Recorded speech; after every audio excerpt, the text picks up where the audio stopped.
Louisiana. Murder on the beat.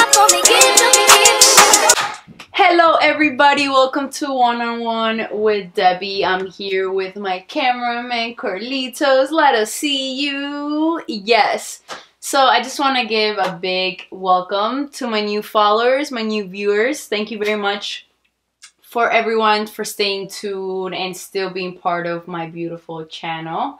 But I'm very excited for my guests today. They're coming to share their story with not only me, but with you viewers at home. So why not get them out here to sit with us?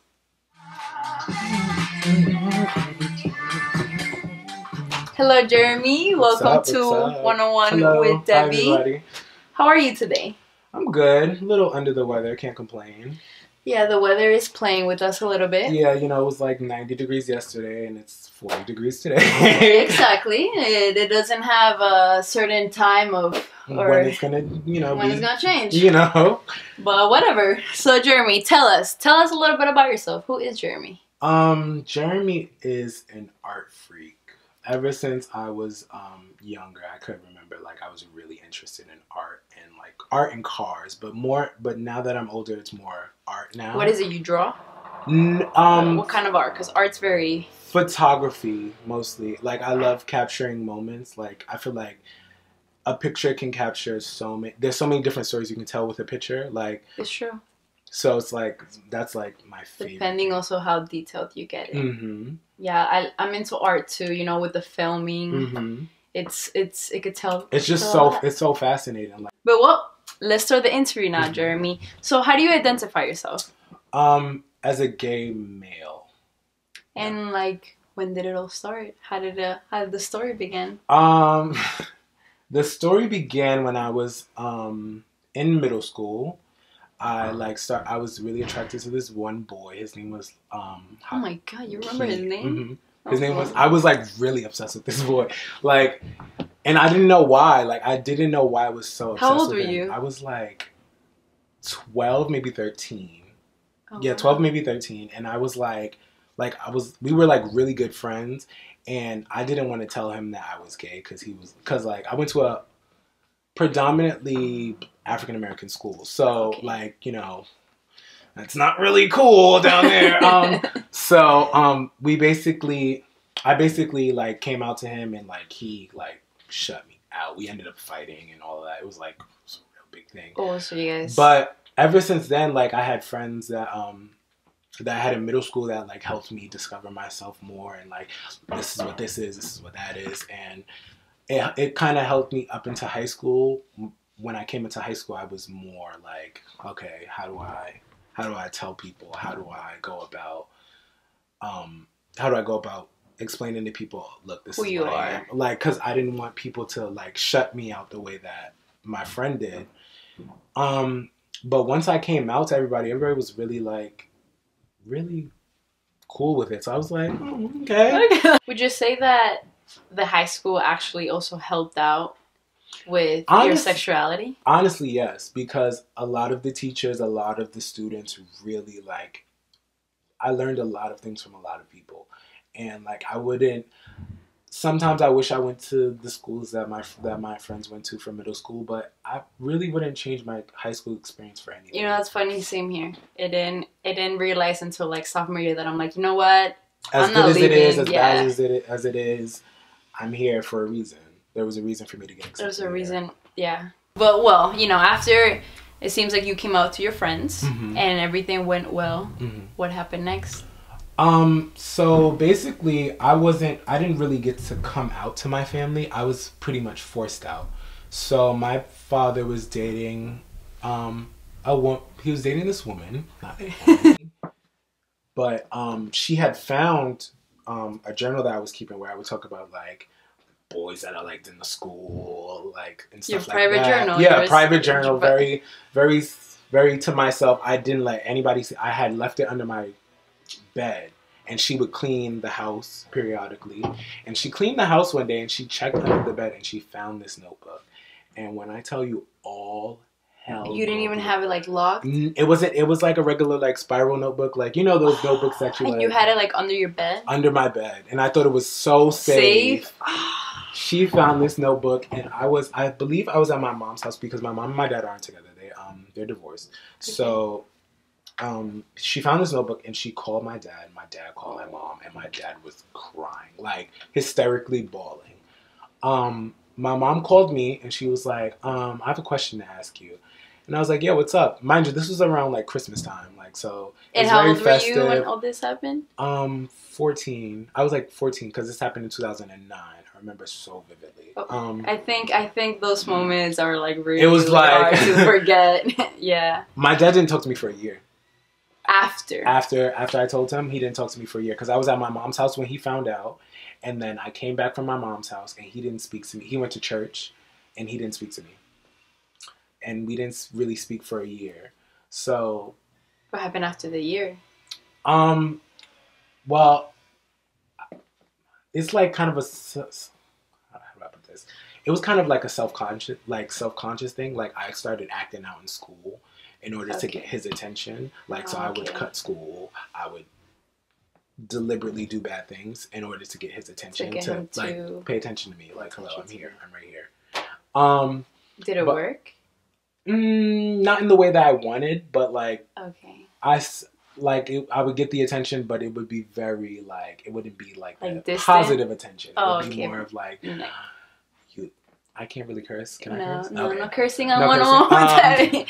Basically, like, what are you doing? Like, I get it. Yeah. Type. Those nasty words. Very messy. But were they did you feel like they were mostly nasty because of what you were doing, or because of what you were doing and because of the fact that he was hurt by what? I believe it was that. I believe it was very much, he was hurt over, he was angry about what I was doing because I was making an idiot of myself. And he was also upset with who I was. Yeah. So, and I believe to this day he's still not 100% okay with it. But have you felt that maybe it's gotten a little better? It has gotten a little better with time. Like once I got my new place, like my aunt is a very strong source of like who I am as a person. Like she's ever since I've been in middle school, she's been the backbone to everything. Like with every problem with my father, she was the first one to intervene. And is she your father's sister? Yeah, she's my father's sister. Every problem, she intervened. Every problem, she intervened. Well, so it looks like at least your aunt has been there for you, like almost substituting your father almost. Mm-hmm. She substituted my father and my mother at some points. And I know that, like, you told me that your father was hysterically crying. Mm-hmm. How did your mom react? My mom reacted very calmly, actually. To this day, she's very supportive of like what I do. Like, I recently got back into dance, and she's been like really like supportive of like everything I do. Like literally. So she doesn't. I mean, I feel like at some point she's like, oh, okay, but like she doesn't. She's very good at not showing it. Okay, so she's like, okay, it's okay, but the inside you can bother her a little bit. Yeah. I know what you mean. Mm-hmm. My mother is a little bit like that. Moms are crazy. But they held us in. Yeah, they hold it down. They held it down for 9 months. So, but besides from what you went through with your father and everything, did you ever stumble through stuff? Was there anything that ever affected you? So in high school, I haven't told anybody about this. The only people that knew were the people that were actually involved. So it got to a point where like I couldn't do it anymore, where I couldn't stay with my father anymore, and I just couldn't do it anymore. So I moved in with my friend, and she was going away to college because she graduated before I did. I got held back a year because of all the things that was happening. And her mother, that's another woman that like deserves all of the recognition. She's like right up there on the pedestal with my aunt. So I went to stay with her, and I was living with them for a while. And my dad always would come back into the picture periodically to see if I was okay. And that was when he told me, he was like, oh, I want you to come back and live with me. So at first I was skeptical, like very skeptical. And how old were you when he was, asking you and you were living with your friend? I was living with my friend from late 17 up until mid 18. Okay. So I was like in my senior year of high school, and yeah, he was like, why don't you come live with me? So it was winter. I remember it was really, really cold that winter. Like, it's always freezing in New York. No, but it was this winter was bad. It was like sub-zero. Like Sub-Zero was like, yeah, you guys gonna get it all. Yeah, it was like freezing, like -10. It was -10 that night. So I made my way from my friend's house to his house. I remember I took the Q54 straight there. I got off the bus, good old handy dandy student metro car. That green car. That green car used to push you through everywhere. But your best friend. Up until 9:30. 9:30? 9:30. So I'm calling him, trying to see where he's at. I get to the house and the house is vacant. You can actually push open the gate and like go inside the house and it was empty. There was nothing in there. No furniture, anything. So I'm calling him. Wait. So he told you to come meet him at the house, and the house was empty. So what happened? So my phone, iPhones when it comes to like cold weather, they're terrible. So my phone's dying. I haven't noticed. My battery is dwindling. Like, I left the house at 100. I was on like 20%. Oh my gosh. So I'm like, okay, I gotta make moves. So I call my aunt, and my aunt is like, come here now. So, cause she was at work, so she couldn't make it there. So with my one swipe left on my student metro card, at 8:30, I made it to Rockaway. And yeah, I started staying with I was staying with my aunt from then. And then he texted me that night and was like, where are you? And I was like, I was with my aunt. And he liked, how like you can like messages on iMessage. Yeah. He just liked the thumbs up. Yeah. And I was like, he's So he made it seem like he didn't tell you to go to the empty house. Yeah. In the freezing weather when you got one right on your metro. Yeah. He just wow. Wow. Yep. That just left me speechless.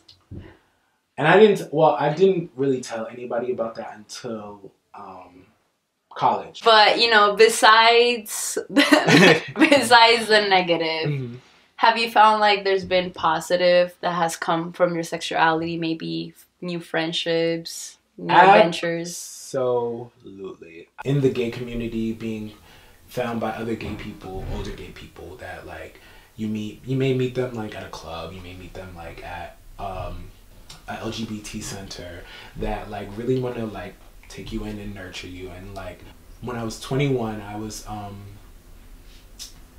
was picked up by an older gay man who pretty much nurtured me and like helped me, groomed me, and showed like it's like being a kid in a candy shop. You're just like, oh my these God. people can do so many things. Like, oh my. Like I could do it too. Yeah, it's very very much like that. Like they're very positive. After your whole journey, after finding out who you were, swiping that last metro card, who is Jeremy now? How is Jeremy now? How's your life now? Well, I'm a parent. I have 2 dogs, 2 wonderful dogs. That's so cute. I live by myself in Brooklyn. I have my own apartment. Well, BK? Not by myself. I have a boyfriend. He's a designer. Maybe we should get him on the show, right? We can. We can. But well, Jeremy, I wanna say thank you so much for being here with us. Thank you for making me laugh. Thank you for making me remember that metro card. So Jeremy, is there any advice that you'd like to give the LGBTQIA community? Of course. If I could give any advice, my advice would be communication is key. Just as easily as you can reach out and tell your friend like what's the new trend, you can reach out and tell your friend like what's happening with you, how you're feeling inside, how you're feeling in your house, how you're feeling with your family, how you're feeling about your internal emotions. Communication is really key because you can, as easily as you can reach out to a friend, you can easily lose that friend.